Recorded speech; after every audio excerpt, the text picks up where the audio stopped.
Hey geeks, it's Minx, and I'm gonna do another Daredevil review, Season 2, Episode 2.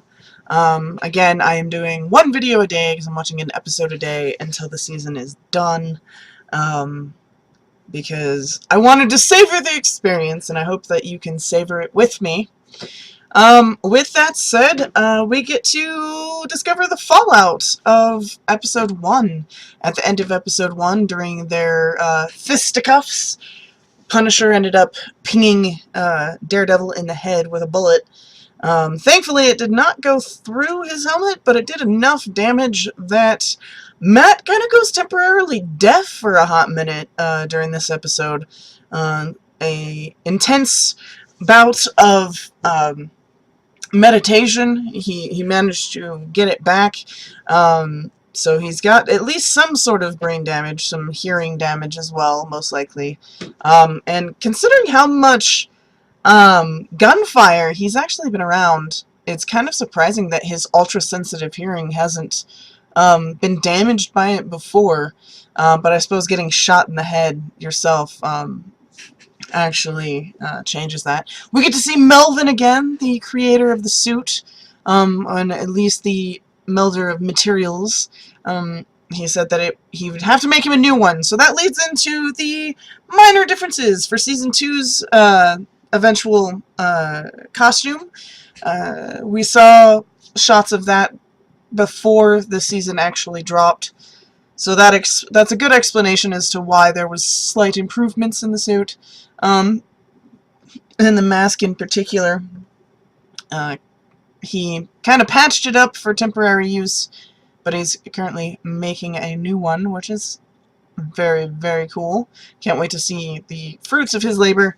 I actually like Melvin. I think Melvin is quite adorable, and he's, you know, sweet on Betsy, and I like it. I like the fact that he is a good little guy out there helping out the Daredevil. So that's pretty neat. Karen continues to annoy me. I'm not a huge fan of the Karen Page character. She needs to learn to keep her nose out of things. Granted, too late now, working with Foggy and Matt, but you can tell she's got some kind of crush on Matt, which is unfortunate because I really don't see anything happening there. Plus, it just feels like there's no chemistry whatsoever. We get to see some more fighting between Daredevil and Punisher, which is good. We get to learn a little bit more about the Punisher. I think my favorite scene with him was when he went to a like a shady pawn shop and got a police radio, like direct from a car, from the dude, and then he tries selling him porn. And he's ignoring him, walking out, and then he mentions kitty porn, which is disgusting, and pretty much reveals that he's got pedophilia memorabilia. And I love the fact that he, off-screen, but very awesomely, just beats his face in with a bat. I think that's very telling. He's very clearly a family man. He's good to dogs, as we learn when Daredevil ends up going to the scene of the original shootout that we were greeted with the Irish mob, and he's checking it out. He goes outside, and he finds traces of a pit bull that had been hurt, and he traces it all the way back to Duder's apartment, and finds that the dog is all patched up and chained there. So he's not that bad of a guy. And Karen actually brought up that point, you know, like, maybe he's not a bad guy. He just thinks, you know, maybe we brought this out of people. So interesting qualms and conundrums and questions that we should all ask ourselves as we go through this season.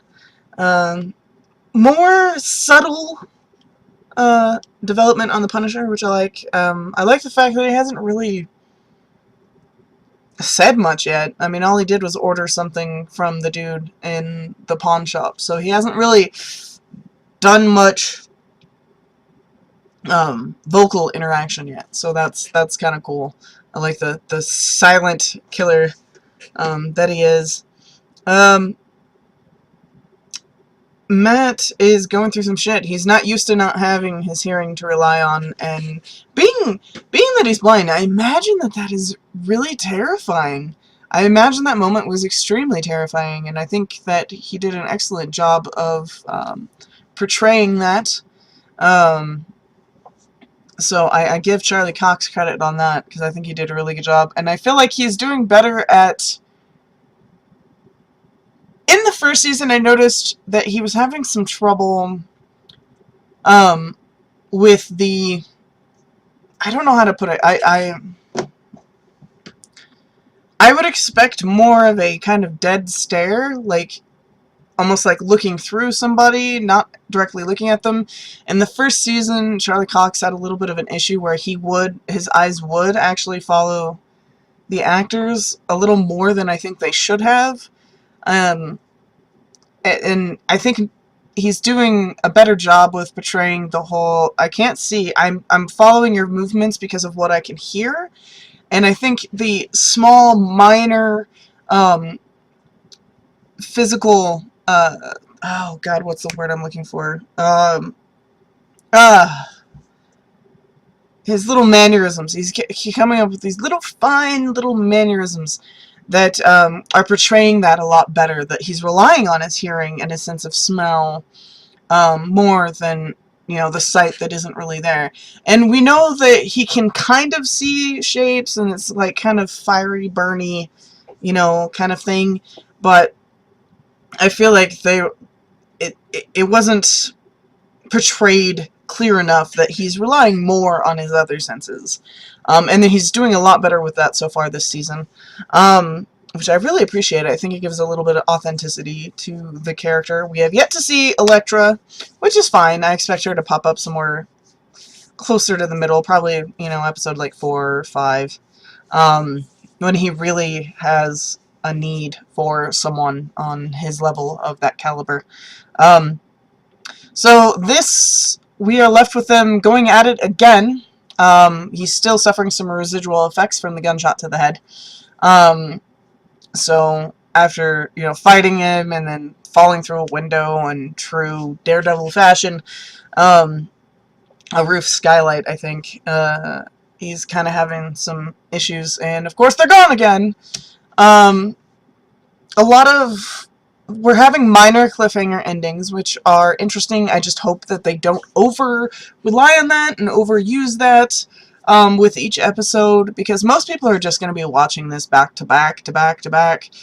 Most people are just going to marathon this, so they don't really need to do that as much. Me, of course, I'm doing 1 episode a day, so I can do 1 review a day. So for me, it's like, oh god, what happens? I'll have to wait till tomorrow. But yeah, I also liked the bit of character development of Foggy growing his balls and standing up to the DA quite wittily, actually. You know, showing, no, I actually am a lawyer. I'm not someone you're gonna push around, lady. Although they got kind of screwed with the fact that she kind of double-crossed them and used Grotto as a as bait to fish out the Punisher, who of course knew that it was a trap, because of course he did.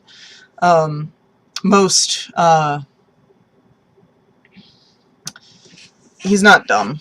I mean, Punisher, even in the comics, Punisher has never been dumb. He's a very intelligent man. It's just an intelligent man who's fed up with the bullshit and fed up with crime and criminals just running amok. So, overall, I would give the episode, I'm going to give it a B+. Great action. There was some good character development. There was some very convincing panic with the loss of his hearing, even though it was temporary.